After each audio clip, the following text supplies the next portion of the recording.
I'm Jeff Allen Wolf, and this is A World Gone Mad. I'm not backing down. Here we go. Tuesday's elections proved something important about America. This country's politically exhausted, financially stressed, and one group text away from collectively screaming into a toaster. The results themselves were mixed. Neither party got some magical nationwide knockout punch. Democrats had reason to feel good in several races, where abortion rights and backlash against hardline MAGA politics continue motivating voters. Now, Tuesday's elections also showed signs of voter frustration with the current political and economic climate, with Democrats outperforming expectations in several key races. And Republicans seriously need to stop acting stunned that abortion keeps hurting them politically in competitive races. At this point, the GOP reacting with shock over abortion backlash is like a guy repeatedly punching a hornet's nest and then angrily demanding a congressional investigation into hornets. But Democrats shouldn't get too comfortable either, because a lot of Americans are still looking around at the economy and saying, what recovery? Politicians keep talking about strong economic numbers, while normal people are standing in Target holding a tube of toothpaste like it's a rare diamond smuggled out of a collapsed civilization. Both parties are now basically running on fear. Democrats warn democracy itself on life support. Republicans warn the country's collapsing into chaos. Cable news then grabs both narratives, injects them with espresso, cocaine, circus music, and screams, "Breaking news!" every 7 seconds until your grandmother thinks Canada may invade by lunchtime. And social media somehow made all of this even dumber. Every guy with a ring light and Wi-Fi now believes he's a constitutional scholar, military strategist, economist, and epidemiologist simultaneously.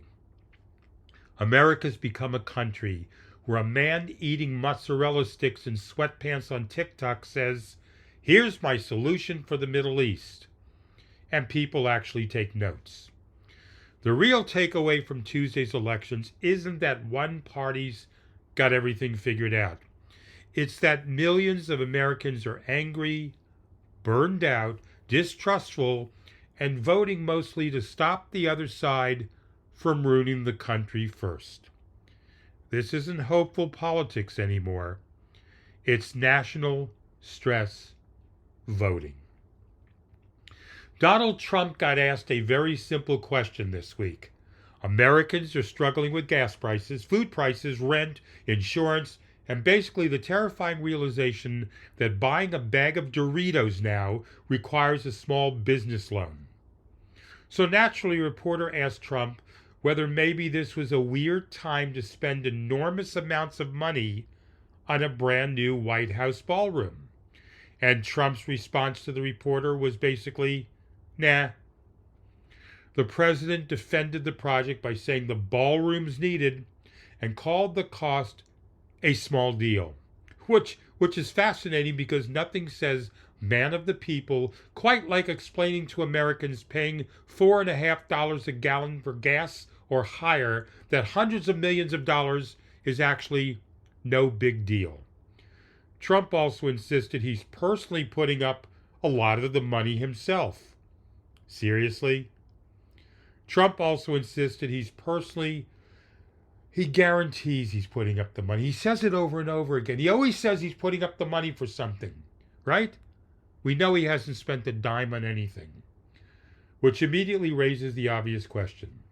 If someone tells you for years the country's economically collapsing, people can't survive, inflation's destroying families, America's becoming a disaster zone, maybe don't unveil what sounds like the deluxe expansion pack for Versailles.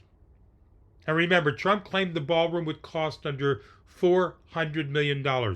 Under $400 million. Like that somehow makes it relatable to us. Oh, relax, everybody. It's not insanely expensive. It's only the cost of several hospitals.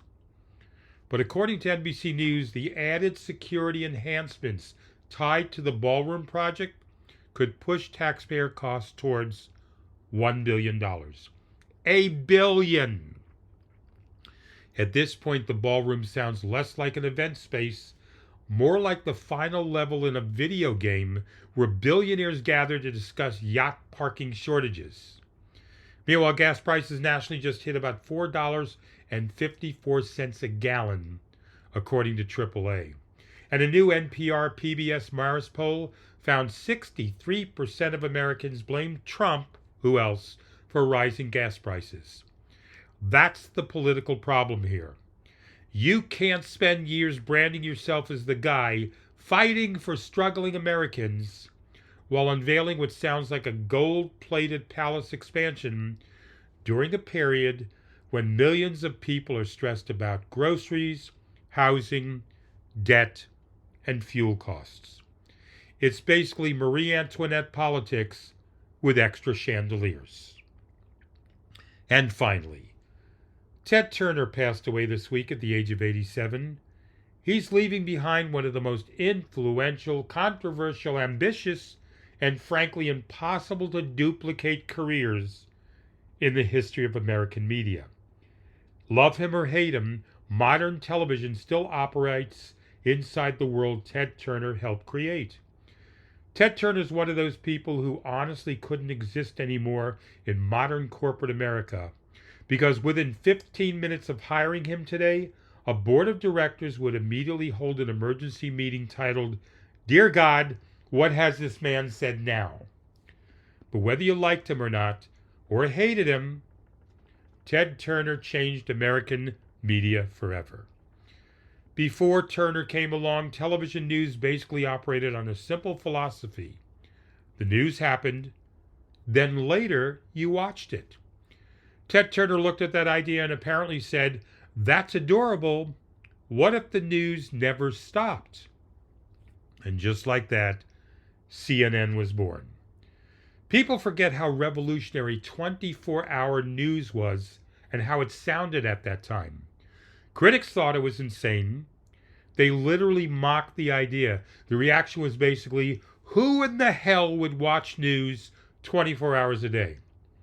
Which in hindsight is funny, because now Americans consume political outrage so constantly that some people probably break into hives if they go 7 minutes without hearing the phrase, breaking news. And by the way, Wolfpack, I never use the term breaking news. I think it's phony. I think any newscaster or podcast host who uses it does so just to gain your attention and gain more comments and emails. I avoid the term breaking news like the plague. Well, Ted Turner didn't just help create modern cable news. He helped create modern cable television, period. CNN, TNT, TBS, that was Ted. The guy basically looked at television and said, what if there were channels for everything? Which today sounds normal, but at that time, it was like introducing fire to cave people. And TNT especially became a monster. Movies, sports, NBA broadcasts, wrestling, drama programming. Ted Turner understood before a lot of executives did that viewers wanted personality and spectacle mixed into television. Now, personally, Ted Turner himself, he could be brilliant, he could be reckless, hilarious, arrogant, visionary, and completely unfiltered sometimes, all before lunch. He'd say outrageous things constantly, sometimes funny, sometimes insightful, sometimes so unbelievably tone deaf that public relations teams probably aged 5 years in one afternoon. And yes, his marriage to Jane Fonda turned them into one of the biggest power couples in America, which also meant conservative America basically treated their relationship like Godzilla and King Kong had formed a political action committee.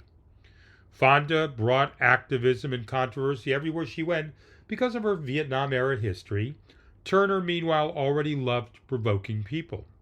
So together they became this strange mix of Hollywood activism, billionaire media power, and non-stop public attention. And look, Ted Turner absolutely had flaws. He could be egotistical. He sometimes said careless things publicly. Critics accused him of blurring journalism with personal politics. Others thought CNN helped create the non-stop outrage cycle that eventually turned cable news into America's favorite national anxiety machine. And honestly, they may not have been completely wrong. But here's the thing, Wolfpack. Ted Turner took massive risks. He built things people said would fail. He transformed television, sports broadcasting, and journalism forever. Love him or hate him, modern media still lives in the world Ted Turner built. Hey, just to let everyone know, this podcast, A World Gone Mad, it is approaching 250 episodes. And I don't know if anybody listening to me understands the impact of this. Most podcasts out there don't even get past the first episode. Maybe 20 episodes if they're lucky. So my reaching 250 episodes coming up in the next month and a half is pretty important. The email, if you care to use it, is wolfpacktalks@gmail.com. Lisbeth, if I'm pronouncing that right, Lisbeth from Decatur, Illinois wrote, "Just came across your podcast last week. Thank you for bringing a breath of fresh air to the news each time. Hopefully we can get past, as you call him, Donald the Delusional One, and get back to normalcy in our country." Thank you, Elizabeth, for taking the time to send an email. Another new listener. I will keep, to use the old cliche, fighting the good fight and calling out bullshit when I see it. Unfortunately, I have to wear big giant boots to wade through all the bullshit that I come across. All true Americans, please stand tall. Never stop standing up against Donald the Delusional One and his MAGA mad minions. I'm Jeff Allen Wolf. This is A World Gone Mad. I'll be back Friday. Until then, I urge you, the Wolf Pack, remain skeptical, question everything. Please don't lose hope. And most of all, stay alert.